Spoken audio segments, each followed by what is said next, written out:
received some comments from the Attorney General. You know, this is a very difficult, almost intractable problem. And, you know, sometimes really the problem is not just the presence of darkness, it's the absence of light. And I can't think of anybody in the state of Ohio that has shed more light on this particular subject than Attorney General Mike DeWine. Thank you. Mr. Chairman, thank you for joining us. Representative Sprague, thank you very much. Let me first start by saying that I support Representative Sprague's letter, as well as supporting the CDC guidelines. I think this is very important, and this is just part of a continuing, frankly, attempt to change the culture in the state of Ohio, as well as across the country. Let me share with you a few statistics. If you look at the number of pain meds that have been prescribed, in 2012, this is in the state of Ohio, there are 790 million dosage of opiates, 790 million. 2014, it had gone down to 766 million, and in 2015, it was 725 million. What that tells me is that we are making some progress. We have a ways to go, but we are making some progress. I don't know if there's a magical number that I can tell you where we should be.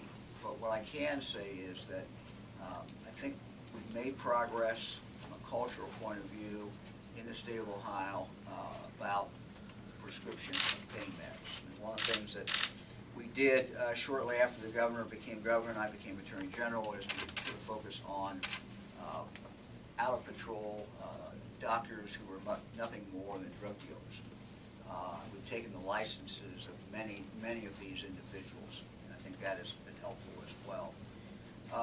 The use of oars has gone up, and as you heard, you know, this is a way that a doctor who is getting ready to prescribe an opiate can determine whether or not someone is basically forum shopping or shopping between doctors and trying to game the system. So the use of that is what is key. The use has gone up from 8 million to 11 million in the last year's numbers, 2015. So the usage is significantly increased. Another statistic, which I think you've heard me cite before, is the use of fentanyl. Fentanyl is a major killer. Fentanyl is mixed in with the heroin to give a better, quote, better high. If you look at my crime lab, BCI's crime lab, our statistics of number of cases involving fentanyl in 2015, the year just concluded, we had more tests of fentanyl than we had in the previous 5 years combined. So that's a dramatic change, and not a change for the good.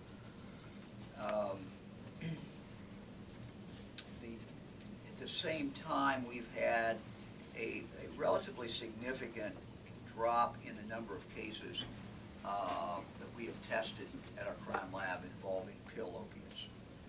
It's gone down about 1/3 between 2011 and 2015.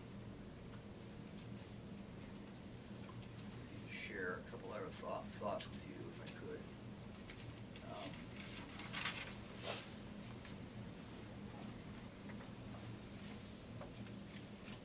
I think people might ask, where are we in Ohio? And my answer is, we've made some progress in regard to the pain meds, but we still have a ways to go. It's estimated that 75 to 80% of all those individuals who are addicted, become addicted to heroin, started off with pain meds. We don't know the exact figure, but we think that's close. If that's true, and we believe it to be true, what that means is that we can reduce the use of heroin and pain meds. If we reduce the number of pain meds, number of individuals who become addicted to pain meds. There's a lag time in there, certainly, and there certainly is a natural progression from pain meds to heroin. One of the things that is driving that progression is the cost.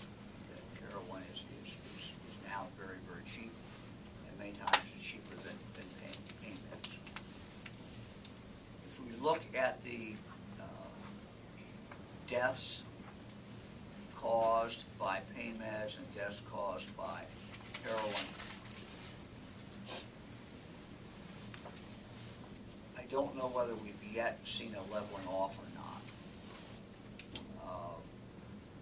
If we've seen a leveling off, and it's possible that we have, the problem is our data is always in arrears. But this is just my impression as we look at it. If we've seen a leveling off in the number of people who die of these overdoses, the reason is because of the more extensive use of naloxone. The number of people who are saved every day, every week, it's hard for us to gauge the numbers, but what I can tell you is anecdotally, it is very, very significant. And if we did not have this use of naloxone, the rate of overdoses from heroin would still be going up. And it may still be going up, but it would be going up at a much faster rate. I am convinced that we're not going to rest our way out of this problem, and that the most important thing that citizens can do is become involved in their own community in the effort to deal with the heroin and the opiate problem. The communities in Ohio where I've seen the most success have been communities where the people in the community got so sick of seeing their kids die, and friends of their kids die, and others die, that they rose up in a grassroots effort.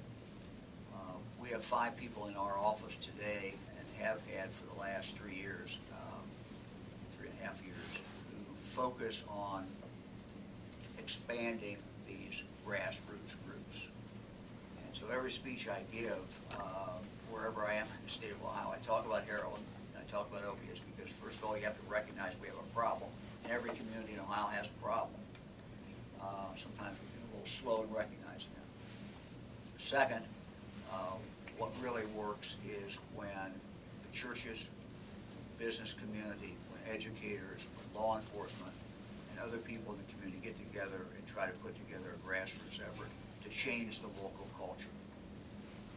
Culture has fundamentally changed since I was a county prosecutor. When I was a prosecutor, heroin was not something that was done in most parts of the state of Ohio. It was pretty much reserved to the inner cities. It was a small group of individuals. It was very pitiful, very sad for them, but it was relatively confined. Today, it is everywhere. One of the reasons is because culture in the 60s and 70s and 80s was even people who did drugs would draw the line at heroin. That psychological barrier has now gone down for whatever reason. Let me conclude by saying, I think you should have received a notice of this, that next week, next Thursday, January 21st, the Attorney General's office, we are hosting a heroin summit in the state of Ohio, focused on law enforcement, but certainly anyone is welcome to come to that. This is really an attempt to share best practices. One of the most dramatic changes that I've ever seen in law enforcement since I've been involved in dealing with law enforcement, going back to when I was a county prosecutor, is that in the last year, the number of law enforcement agencies, the number of chiefs, the number of sheriffs who recognize that we need to do more than arresting.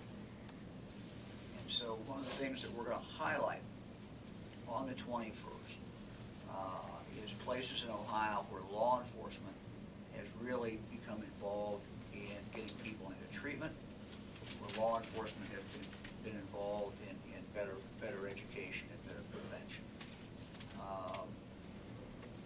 We're also going to have a discussion about naloxone.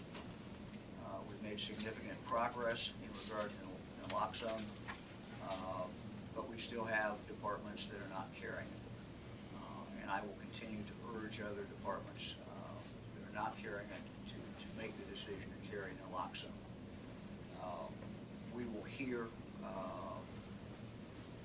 some success stories at our conference in regard to naloxone.